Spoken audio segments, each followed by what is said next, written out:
Hi guys, इस video में हम लोग बात करेंगे जो भी स्टूडेंट्स आप लोगों ने आज सीबीएसई का मैथ का पेपर दिया होगा क्लास 12th का, तो आप लोगों को पता चला होगा कि पेपर आज थोड़ा ट्रिकी था। आप में से काफ़ी स्टूडेंट्स ने मुझे मेल इंस्टाग्राम पे मैसेज करके ये बताया कि आप लोगों के पेपर अच्छा नहीं गया है। हालांकि कुछ स्टूडेंट्स ने ये भी कहा कि पेपर की प्रिपरेशन हमने काफ़ी दिनों से किया है तो हमारा पेपर अच्छा गया है।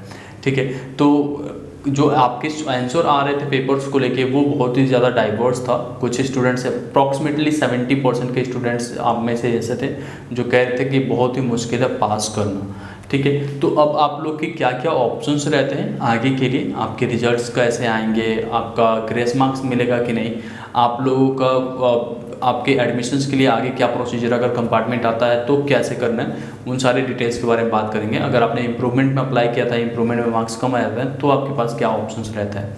ठीक है, तो सबसे पहले बात करते हैं कि अगर आपने पेपर आज दिया और आपका जो है आपने मार्क्स जो कैलकुलेट किया उसमें आपको 14 मार्क्स भी नहीं आ रहे, 40 में से 14 नंबर भी नहीं आ रहे, तो आप जो है थोड़ा सा लैग कर रहे हो। मतलब अगर आपका 10 नंबर 11 नंबर है तो 2-3 नंबर का ग्रेस तो मिल जाएगा, लेकिन 10 से नीचे है तो ग्रेस मार्क्स मिलना बहुत ही मुश्किल है।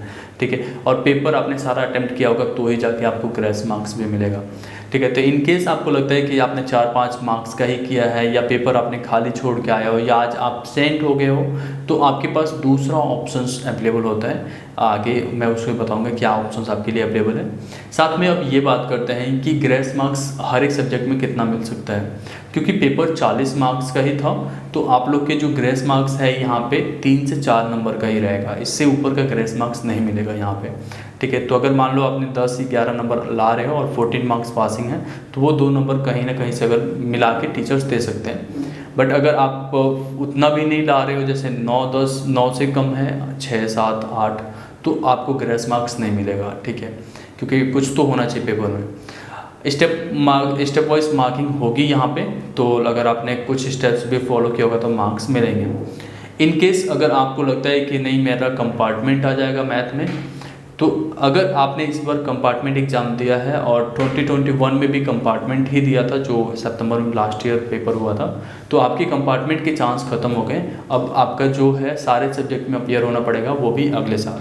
तो आपके पास जो ऑप्शन बचता है, आप एनआईएस के थ्रू इसी साल पास कर सकते हो ऑन डिमांड एग्ज़ाम देके। अभी उसका रजिस्ट्रेशन हो रहा है और आपका एग्ज़ाम जो है अगर ऑन डिमांड में आप रजिस्टर इस समय करते हो तो एग्ज़ाम्स इस महीने के लास्ट में या अगले महीने के आप शुरू से लेकर लास्ट तक दे सकते हो, मतलब जुलाई के लास्ट तक दे सकते हो और आपका रिजल्ट जो है टाइमली आ जाएगा इस साल के एडमिशन के लिए।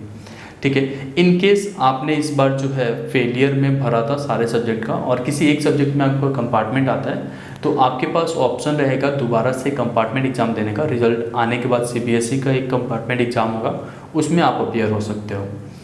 और ये भी साथ में मैं बता दूं कि कुछ स्टूडेंट्स इंप्रूवमेंट में अप्लाई किए थे, लेकिन अगर आपका इस बार इंप्रूव नहीं हो पाता है मार्क्स, तो लास्ट ईयर का जो मार्क्स था वो आपका काउंट होगा। ठीक है, अब आप में से काफ़ी स्टूडेंट्स पूछ रहे थे कि हमारा मार्क्स का कैलकुलेशन कैसे होगा। जैसे टर्म 2 में आपको मान लो 14 मार्क्स मिला, तो टर्म 1 में क्या रहेगा, 14 ही रहेगा ना। तो एग्जैक्टली ये ऐसा ही चलेगा कैलकुलेशंस, जितना टर्म 2 में लाओगे उसी के हिसाब से आपका वेटेज जो है टर्म 1 को मिलेगा, एंड जो भी आपने प्रैक्टिकल मार्क्स में गेन किया है वो as it is carry forward होगा। ठीक है, तो इसमें तो कोई वो था नहीं, ये मैंने पहले से भी आप लोग को बता रखा था। अभी जो मेन चीज़ आता है कि आपकी मार्कशीट कब आपको मिलेगी। ठीक है, तो आप अगर ये एग्ज़ाम्स कंप्लीट हो जाने के बाद से जैसे ही आपका ये जुलाई के 15 और 20 तक 15 से 20 तारीख तक जुलाई में आपके रिजल्ट आ जाएंगे। रिजल्ट आते ही आप एडमिशन्स किसी भी कॉलेज में ले सकते हो। आपके घर पे जो हार्ड कॉपी मार्कशीट की आएगी वो थोड़ा लेट आता है, तो उसकी ज़रूरत नहीं पड़ती। डिजी लॉकर से जो भी मार्कशीट आपको मिलता है उससे आप एडमिशन ले सकते हो। ठीक है, इन केस आपने कोई एग्ज़ाम छोड़ दिया है या फेलियर कैटेगरी में थे और आपने 2 सब्जेक्ट में कंपार्टमेंट आता है, तो आप फिर से फेलियर कैटेगरी में ही अगले साल के लिए अप्लाई करोगे अगर आप सीबीएसई के साथ जा रहे हो। अगर आप चाहते हो कि मुझे इसी साल कंप्लीट करना है तो आप एनआईओएस के थ्रू शुरू कर सकते हो। ठीक है, होप सो आपको मैंने सारा चीज़ें डिटेल्स में बता दिया। अगर इन केस आपको कोई क्वेश्चंस है, आपको एनआईएस के रिगार्डिंग एडमिशन्स के लिए जानकारी चाहिए, तो आप हमें रीच कर सकते हो। हम आपको डिटेल्स प्रोवाइड कर देंगे, कैसे एडमिशन होगा आपका सारा चीज़ें हम करके देंगे, एंड इवन आपके एग्ज़ाम्स की प्रिपरेशन भी करवाएंगे। ठीक है, तो होप सो कि आपको ये इन्फॉर्मेशन हेल्पफुल लगा होगा। Thank you so much.